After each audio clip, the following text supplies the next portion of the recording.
আসসালামু আলাইকুম প্রিয় শিক্ষার্থীরা, সবাইকে স্বাগতম তোমাদের প্রিয় চ্যানেলে। আজকে আমি আলোচনা করব নবম ও দশম শ্রেণীর ইংরেজি প্রথম পত্র পরীক্ষার পূর্ণ প্রশ্নপত্রের ধরন এবং কিভাবে উত্তর দিলে ভালো নম্বর পাওয়া সম্ভব।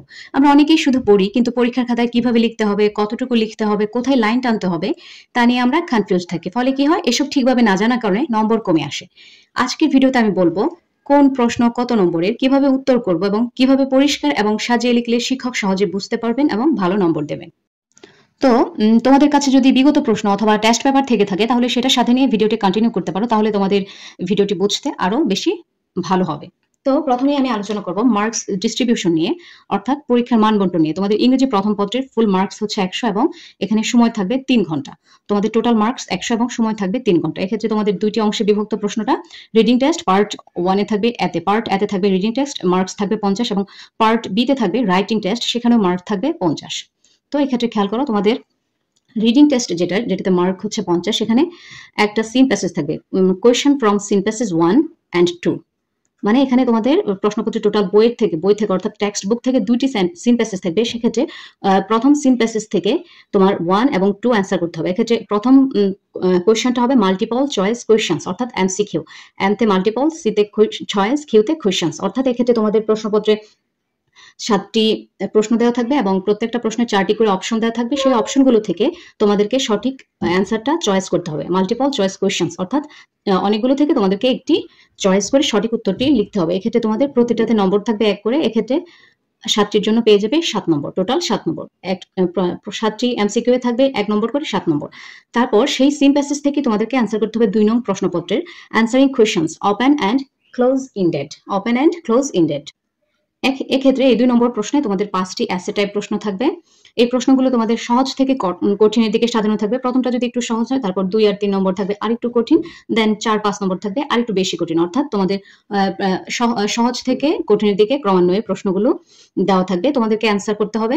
প্রথমটা হবে সহজ, 1 লাইনের মতো হবে। দ্বিতীয়টা হবে তোমাদের আন্ডারস্ট্যান্ডিং ক্ষমতার উপর ভিত্তি করে দ্বিতীয় এবং তৃতীয় প্রশ্নের উত্তর দিতে হতে পারে, এবং চতুর্থ এবং পঞ্চম প্রশ্ন তোমাদের ব্যাখ্যা বা বিশ্লেষণধর্মী হতে পারে। এক্ষেত্রে তোমাদের অ্যান্সারিং কোয়েশ্চনে 2 নম্বর করে, প্রতিটি প্রশ্নে থাকবে 2 নম্বর। এক্ষেত্রে 2 নম্বর করে 5টি প্রশ্নে তোমরা পেয়ে যাবে 10 নম্বর। ওকে, এবার দেখো কোয়েশ্চেন ফ্রম সিন প্যাসেজ 2। এক্ষেত্রে তোমাদের টেক্সট বুক থেকে আরেকটি সিন প্যাসেজ দেওয়া থাকবে, অর্থাৎ এটা হচ্ছে 2 নম্বর সিন প্যাসেজ। সেই সিন প্যাসেজ থেকে তোমাদেরকে অ্যান্সার করতে হবে 3 নং প্রশ্নে। এক্ষেত্রে প্রশ্নটা হবে close test without clues. Cloze test without clues. Without clue, clue মানে কি? সংকেত। ক্লু মানে আমরা জানি সংকেত, এক্ষেত্রে ক্লু মানে হচ্ছে সংকেত। এক্ষেত্রে ক্লোজ টেস্টে এমন একটি প্যাসেজ বা অনুচ্ছেদ দেওয়া থাকবে, ক্লোজ টেস্ট উইদাউট ক্লুজে তোমাদের এমন একটি অনুচ্ছেদ দেওয়া থাকবে, সেই অনুচ্ছেদে কিছু ফাঁকা শব্দ দেওয়া থাকবে। তোমাদেরকে তোমাদের দক্ষতা অনুযায়ী, অর্থাৎ তোমাদের শব্দ ভান্ডার যদি সমৃদ্ধ থাকে, তাহলে অবশ্যই তোমরা সেই ফাঁকা শব্দগুলো পূরণ করতে পারবে। এক্ষেত্রে তোমরা অবশ্যই এই সিন প্যাসেজ থেকে সাহায্য নিতে পারো। এক্ষেত্রে এমন হতে পারে যে সিন প্যাসেজে যে শব্দটা রয়েছে, হয়তোবা তোমাকে এখানে সেই শব্দের স্যানোনিম বসাতে হতে পারে, বা ফুল সেই সেম শব্দটাই তুমি বসাতে পারো। অর্থাৎ ক্লোজ টেস্ট উইদাউট ক্লু হচ্ছে যেই শব্দ তালিকা বা সংকেত ছাড়া যেই শূন্যস্থান পূরণ করতে বলা হয়ে থাকে। এক্ষেত্রে তোমাদের ইংরেজি সেকেন্ড পেপারেও cloze test without clues, cloze test with clue নিয়ে প্রশ্ন থাকে। এক্ষেত্রে তোমাদের ফার্স্ট পেপারে ক্লোজ টেস্ট উইদাউট ক্লুটা থাকে সিন প্যাসেজ 2 থেকে। তোমরা সিন প্যাসেজ 2 অর্থাৎ টেক্সট বুক থেকে যে প্যাসেজটা থাকবে, সেই প্যাসেজটা ভালোভাবে বুঝে এই 3 নম্বর প্রশ্নের অ্যান্সার করবে। এক্ষেত্রে তোমরা পেয়ে যাবে প্রতিটা শূন্য স্থানের প্রতিটা শব্দের জন্য 1 করে 5 নম্বর, অর্থাৎ এখানে 5টি গ্যাপ দেওয়া থাকবে। এক্ষেত্রে প্রতিটার মধ্যে 1 নম্বর থাকবে, 5 একে 5।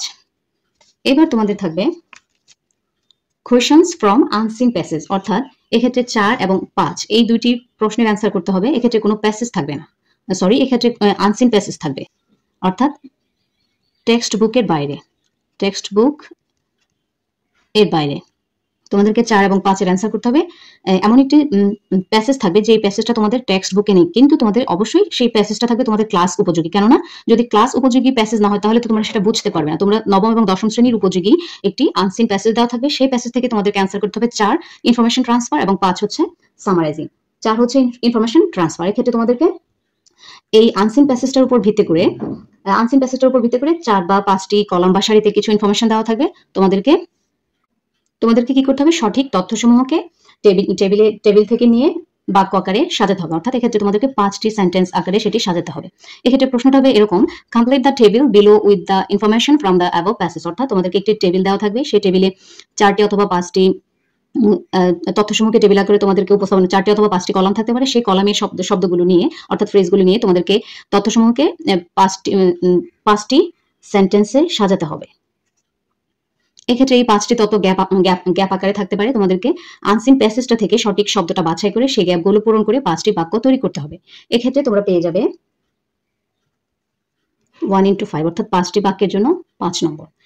তারপর 5 নম্বর প্রশ্নটা থাকবে সামারাইজিং। এক্ষেত্রে তোমাদেরকে এই আনসিন প্যাসেজটা ভালোভাবে বুঝতে হবে। ভালোভাবে পড়ার পর তোমাদেরকে এই সামারিটা অ্যান্সার করতে হবে। এক্ষেত্রে সামারির আয়তন অর্থাৎ কতটুকু লিখবে, আয়তনটা হবে, অর্থাৎ তোমরা অনেকে কনফিউজ থাকো যে আমরা সামারি কতটুকু লিখবো। এক্ষেত্রে সামারি কখনোই অনেক বেশি বা বড় করে লেখা যাবে না। এক্ষেত্রে তোমাদের নম্বর কিন্তু একদম কম আসবে, বড় করে লেখা যাবে না। সামারির মূল কথা হচ্ছে তোমাদের এই আনসিন প্যাসেজটা পড়ে মূল কি বোঝাতে চেয়েছে বা তুমি সামারিটা পড়ে কি বুঝেছো সেটা খুব শর্টলি ইম্পর্টেন্ট তথ্য দিয়ে লিখতে হবে। এক্ষেত্রে সামারির আয়তন হবে 1/3 অর্থাৎ 1/3। অর্থাৎ সামারিটা যদি থাকে তোমার 150 ওয়ার্ডে তাহলে তোমার সামারির মানে আনসিন প্যাসেজটা যদি থাকে তোমার 150 ওয়ার্ডের তাহলে তোমার সামারিটা হবে অনলি 50 ওয়ার্ডের, 50 ওয়ার্ডস। অর্থাৎ মূল সামারির 3 ভাগের 1 অংশ তোমাকে লিখতে হবে, অর্থাৎ 1/3 অংশ তোমাকে সামারি লিখতে হবে। এক্ষেত্রে তুমি পেয়ে যাবে 10 নম্বর।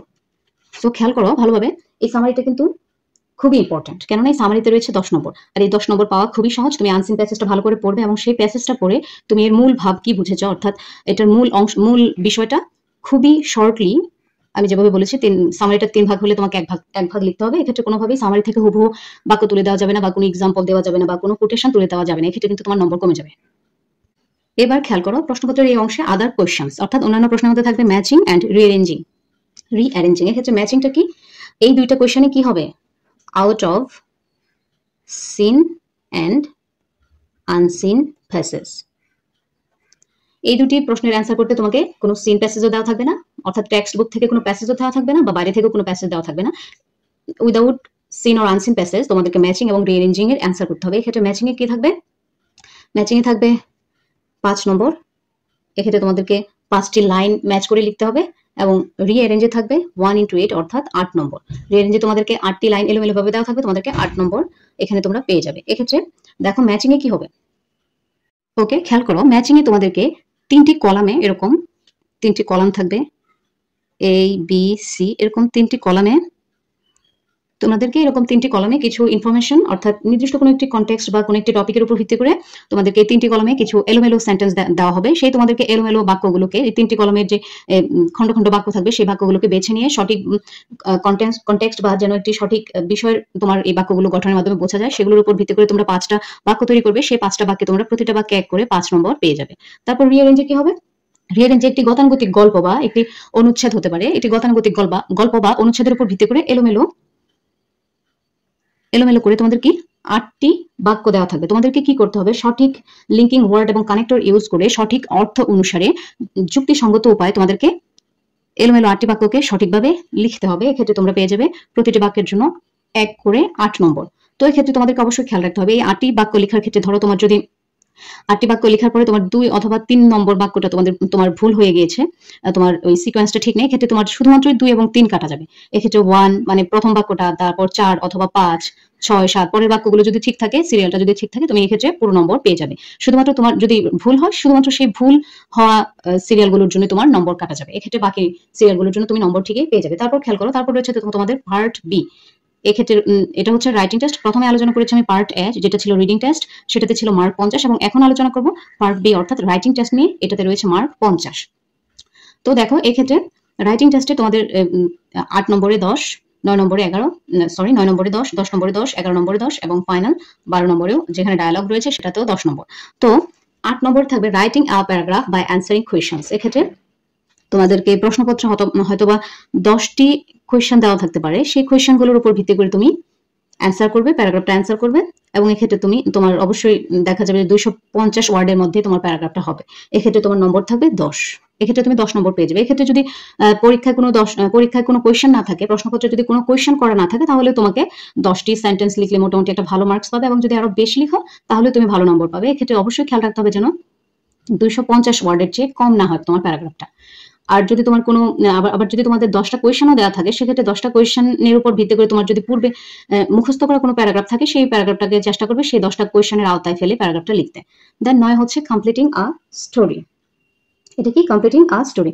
এক্ষেত্রে তোমাদের পরীক্ষার প্রশ্নপত্রে একটি গল্পের শুরুর কতগুলো লাইন দেওয়া থাকবে, একটি গল্পের শুরুর কতগুলো লাইন দেওয়া থাকবে, তোমাকে কি করতে হবে? সেই শুরুর লাইনগুলোর সাথে সামঞ্জস্য রেখে পুরো গল্পটা শেষ করতে হবে। এক্ষেত্রে অনেক বেশি লিখতে হবে এরকম না, তোমার গল্পটা যেভাবে লিখলে বোধগম্য হবে এবং যুক্তিসঙ্গত হবে সেইভাবে গল্পটা লিখে দিয়ে আসবে। আর এক্ষেত্রে অধিকাংশ সময় আমরা পূর্বে পড়ে থাকি বা জেনে থাকি এরকম স্টোরিগুলোই পরীক্ষায় এসে থাকে। এক্ষেত্রে তুমি নম্বর পেয়ে যাবে 10।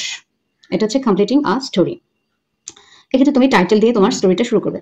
দেন হচ্ছে ডেসক্রাইবিং গ্রাফস অর চার্টস। এক্ষেত্রে তোমার পরীক্ষায় 10 নম্বরে থাকবে গ্রাফ অথবা চার্ট। এটা লিখতে হবে তোমাকে 150 ওয়ার্ডের মধ্যে। এক্ষেত্রে 4-5 ওয়ার্ড কম বা বেশি হতে পারে, কিন্তু অবশ্যই তোমাকে 150 ওয়ার্ডের মধ্যে লিখতে হবে।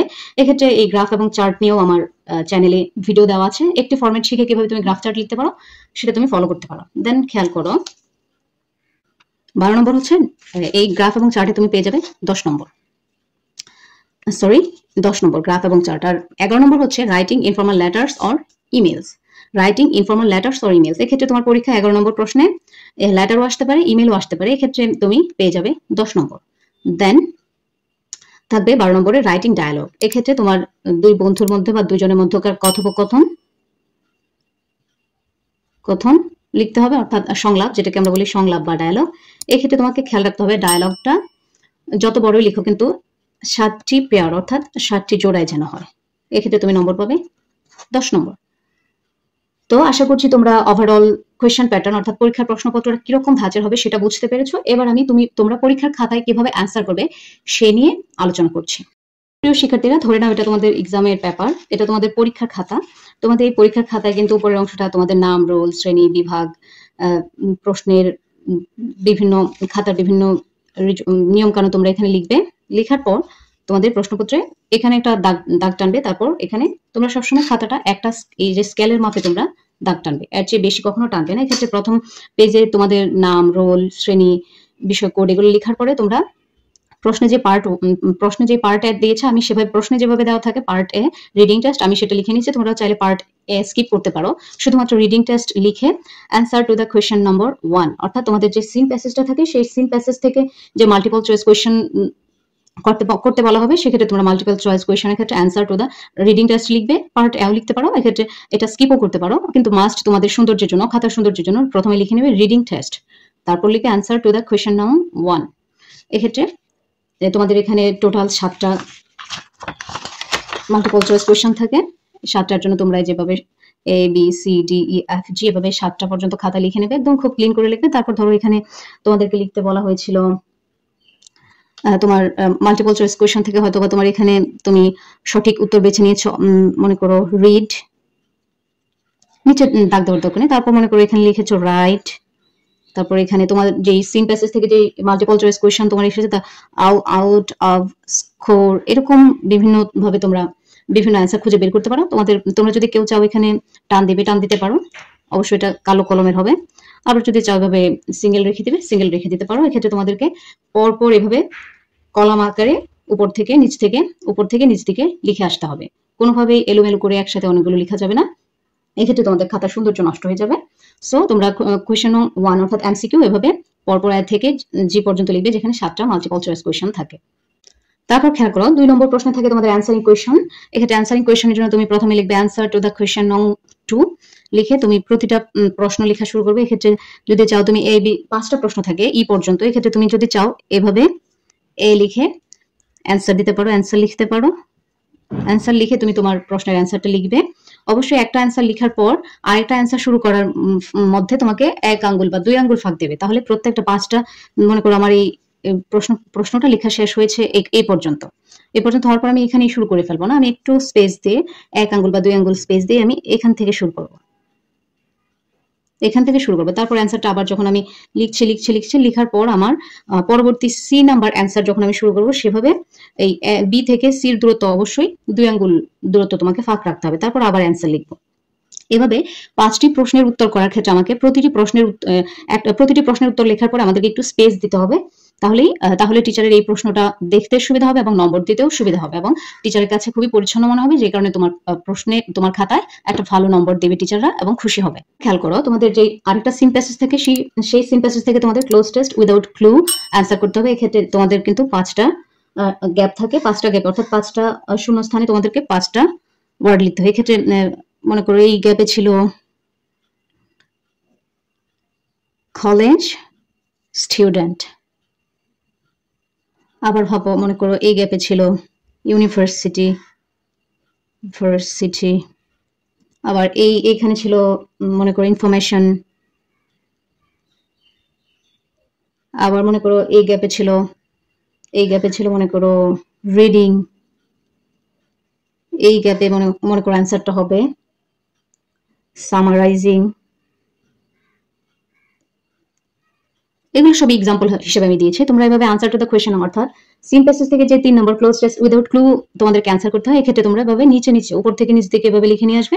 নিচে টান দেওয়ার দরকার নেই, টান দিতেও পারো, তবে টান না দিলেই, যেহেতু এটা শূন্যস্থান পূরণ টিচার অবশ্য বুঝে নিবে, এভাবেই দেখতে ভালো লাগে এবং তোমরা এভাবে তখন টিচার ওইভাবে দেখলে নম্বরটা এখানে দিতে সুবিধা হবে এবং টিচারেরও ভালো লাগবে।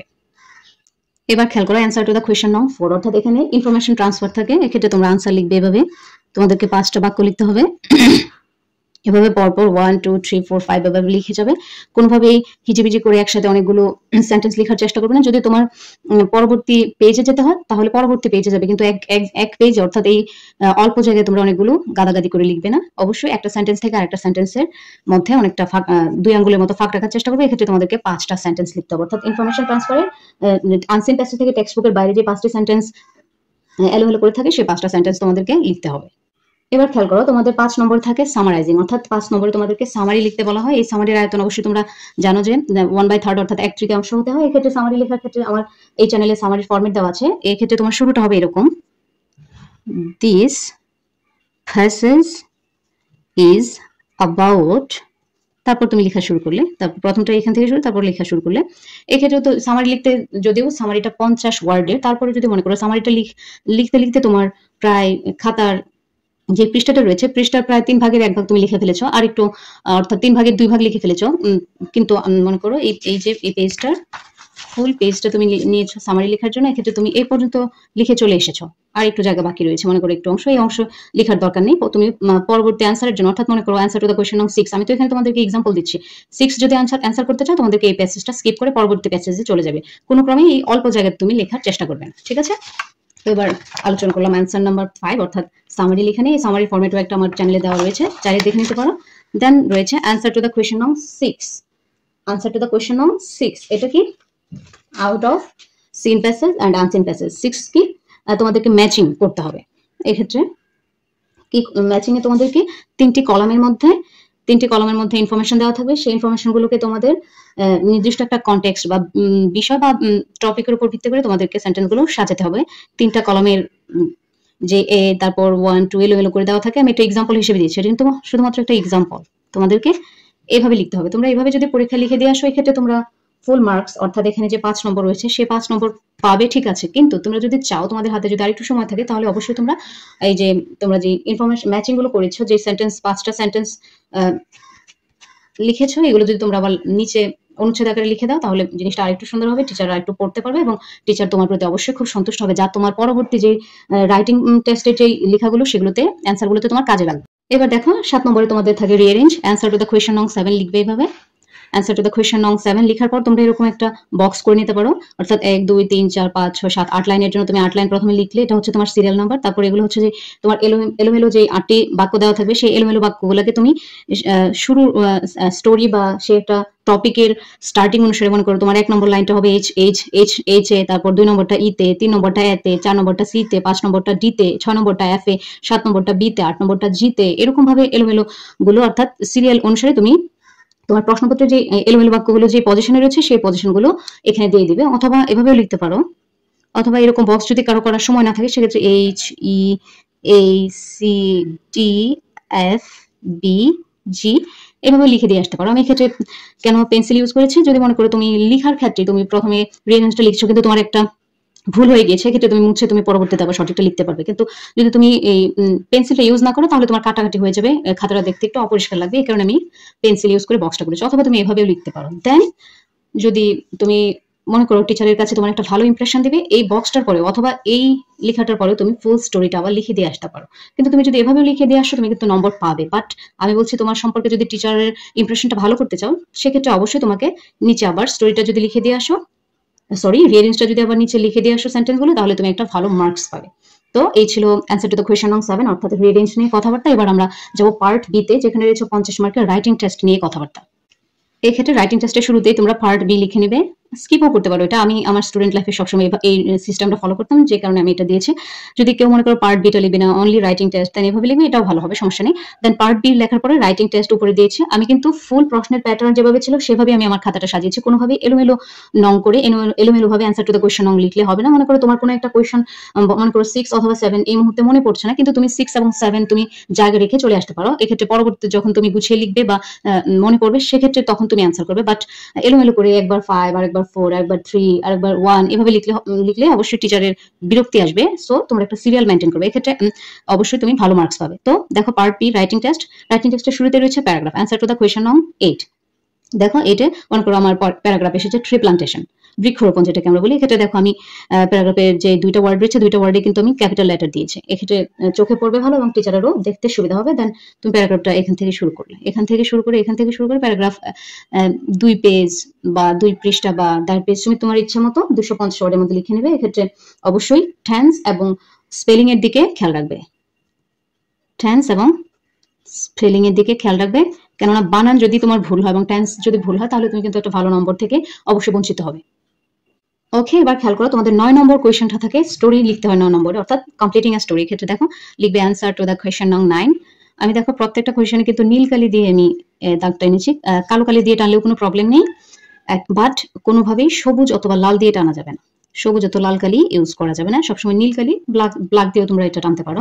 দেন সবার উপরে আমি টাইটেলটা লিখবো, যখন আমরা স্টোরি লিখবো সবার উপরে টাইটেলটা লিখবো স্টোরি, তারপর শুরু করবো ওয়ান্স আপন আ টাইম, বা স্টোরিটার যে 2-3 লাইন তোমার প্রশ্নপত্রে যেভাবে উল্লেখ আছে সেভাবে উল্লেখ করে তুমি স্টোরিটা লেখা শেষ করবে। এক্ষেত্রে স্টোরিটা যদি তোমার 2টা পৃষ্ঠা নেয়, তাহলে 2টা পৃষ্ঠা বা 1.5 পৃষ্ঠা যদি হয়, তাহলে অবশ্যই তুমি মনে করো তোমার একটা স্টোরি লিখলে, স্টোরিটা শুরু থেকে শেষ করে প্রথম পৃষ্ঠা শেষ হওয়ার পরেও তোমার পরবর্তী পৃষ্ঠার এই পর্যন্ত তুমি লিখেছো, পরবর্তী এতটুকু অংশ তোমার খালি রয়েছে, তোমরা কোনোভাবে এই খালি অংশ থেকে কোনো অ্যান্সার স্টার্ট করবে না। এটা প্রত্যেকটা এক্সামের অ্যান্সারের ক্ষেত্রে কোনোভাবে এতটুকু অংশের জন্য আরেকটা নম্বর তোমরা শুরু করবে না, পরবর্তী অংশে যাবে। এতে তোমার টিচারের খাতাটা দেখতেও সুবিধা হবে এবং নম্বরটা দিতেও সুবিধা হবে, খাতাটা পরিচ্ছন্ন দেখাবে।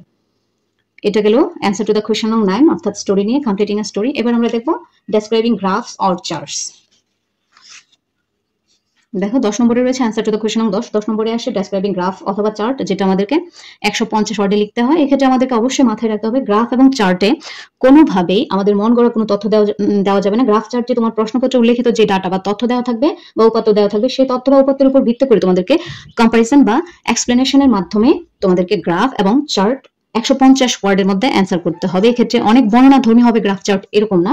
গ্রাফ চার্টে তোমাদেরকে প্রশ্নের যে চার্ট বা গ্রাফে যে তথ্য দেওয়া থাকবে বা ইনফরমেশন দেওয়া থাকবে, সেই ইনফরমেশন গুলোকে প্রথমে স্টার্টিং করে দেন বিশ্লেষণ করে অ্যান্সার করতে হবে। এক্ষেত্রে তোমার গ্রাফ চার্টটা পড়ে যেন মনে হয় তোমার এটা শেষ হয়েছে বা কনক্লুড হয়েছে, অর্থাৎ তোমার একটা ফিনিশিং লাইন টানতে হবে। এক্ষেত্রে গ্রাফ চার্টের এক্সাম্পল অর্থাৎ একটি নমুনা দেওয়া আছে আমাদের চ্যানেলে, যেটা পড়ে একটা গ্রাফ চার্ট পড়ে তুমি অনেকগুলো গ্রাফ চার্ট লিখতে পারবে, পারলে দেখে নিতে পারো। এটা অবশ্যই তোমার এক পেজে হয়ে যাবে, 1 পেজ বা 1.5 পেজ তোমার যতটুকু পেজে লাগে। তারপর দেখো রয়েছে অ্যান্সার টু দ্য কোয়েশ্চন নং 12, সরি 10 ছিল গ্রাফ চার্ট। দেন 11 দেখো অ্যান্সার টু দ্য কোয়েশ্চন নং 11, এটা হচ্ছে writing informal letters or emails. এতে রয়েছে 10 মার্ক। লেটার বা ইমেল তোমরা 1 পেজে লেখার চেষ্টা করবে, অবশ্যই তোমাদেরকে 1 পেজে লিখতে হবে। এক্ষেত্রে লেটার বা ইমেলেরও আমার ফরম্যাট চ্যানেল দেওয়া আছে, তোমরা চাইলে দেখে নিতে পারো। এবং একটি লেটার ফরম্যাট বা একটি ইমেল ফরম্যাট ইউজ করে তুমি খুব সহজেই অনেকগুলো লেটার বা ইমেল লিখতে সক্ষম হবে যদি তুমি ওই ফরম্যাটটা ফলো করো। এবার দেখো রয়েছে 12 নম্বরে রয়েছে writing dialogue, answer to the question নং 12। রাইটিং ডায়ালগ বা সংলাপ যেটাকে আমরা বলি, এক্ষেত্রে নম্বর থাকে 10। এই সংলাপটাও তোমাকে সুন্দরভাবে 6টি বা 7টি অথবা 8টি জোড়ায় তোমাকে লিখতে হবে, কোনোভাবেই অহেতুক কথাবার্তা লেখা যাবে না। রাইটিংটা 7টা 6টা বা জোড়া মানে আমরা কি জানি, 1 জোড়া সমান 2 লাইন হবে। অর্থাৎ একজন হবে ফ্রেন্ড, আমি একজন যদি হই আমি মাইসেলফ, আরেকজন হবে আমার ফ্রেন্ড। এটাকে আমি এক জোড়া বুঝিয়েছি, এক জোড়া। অর্থাৎ এখানে যদি আমার নামটা প্রশ্নপত্রে উল্লেখ করা থাকে তাহলে আমার ওই নামটা দেবো, আর ফ্রেন্ডের নামও যদি প্রশ্নপত্রে উল্লেখ করা থাকে, ইমাজিন করতে বলা হয়, তাহলে ফ্রেন্ডের নামটাও আমি ওই প্রশ্নপত্র থেকে দেবো। বাট যদি প্রশ্নপত্রে আমার নাম বা ফ্রেন্ডের নাম উল্লেখ না থাকে তাহলে অবশ্যই আমি আমার মতো করে মাইসেলফ ফ্রেন্ড অথবা আমার একটা নাম দেবো, অথবা আমার ফ্রেন্ডের একটা নাম দিয়ে আমি আমার কনভারসেশন বা সংলাপটা অর্থাৎ ডায়ালগটা শুরু করবো। এই ক্ষেত্রে আমাদেরকে 7টা, 8টা বা 6টা জোড়া দিলেই বেটার হবে। তো এই ক্ষেত্রে আমরা নম্বর পেয়ে যাব 10। ওভারঅল কথা হচ্ছে আমাদেরকে প্রত্যেকটা প্রশ্নপত্রে যখন আমরা খাতায় অ্যান্সার করবো, আমরা চেষ্টা করবো খাতাটা ক্লিন রাখতে, অর্থাৎ নিট অ্যান্ড ক্লিন রাখতে। কেননা আমাদের অবশ্যই অনেকগুলো খাতায় অনেকগুলো পেজ থাকে এবং আমরা চাইলেও এক্সট্রা পেজ নিতে পারি। তাই আমাদেরকে অবশ্যই নিট এবং ক্লিন করে টিচারের সামনে আমাদের খাতাটা উপস্থাপন করতে হবে। কোনোভাবেই একসাথে গাদাগাদি করে অনেকগুলো লেখা যাবে না। আবার অনেক সময় অনেকেই লেখা বেশি দেখা যাওয়ার জন্য অনেক ফাঁক দিয়ে ফেলে, এটা কিন্তু টিচাররাও অবশ্যই খেয়াল রাখে। তাই আমাদেরকে বেশি ফাঁকও দেওয়া যাবে না, আবার একসাথে অনেকগুলো গাদাগাদি করে লেখা যাবে না। অবশ্যই খাতাটা প্রেজেন্ট করার সময় আমাদেরকে একটা সুন্দর সিকোয়েন্স ফলো করতে হবে, যাতে টিচার আমাদের সম্বন্ধে একটা ভালো ধারণা পায় এবং আমাদের খাতায় যে রাইটিং পার্ট অর্থাৎ মুখস্থ যে বিষয়গুলো আছে সেগুলোতে অবশ্যই এই সৌন্দর্য মেনটেন করলে আমরা একটা ভালো নম্বর পাবো। তো তোমরা নিশ্চয়ই বুঝে গেছো যে শুধুমাত্র মুখস্থ না করে বুঝে বুঝে পড়া আর সঠিকভাবে খাতায় উপস্থাপন করাই হচ্ছে ভালো নম্বর পাওয়ার মূল চাবিকাঠি। পরীক্ষায় খাতা পরিষ্কার হাতের লেখা, অর্থাৎ পরীক্ষার খাতায় পরিষ্কার হাতের লেখা, সঠিক বানান ও গোছানো উত্তর দিলে শিক্ষক খুশি হন, আর কি হয় তখন আমাদের নম্বরটাও বেড়ে যায়। যদি ভিডিওটা ভালো লাগে তাহলে লাইক, কমেন্ট আর শেয়ার করতে ভুলবে না। সবাইকে শুভকামনা, ইনশাল্লাহ তুমি ভালো করবে। Stay focused and stay confident. আল্লাহ হাফেজ।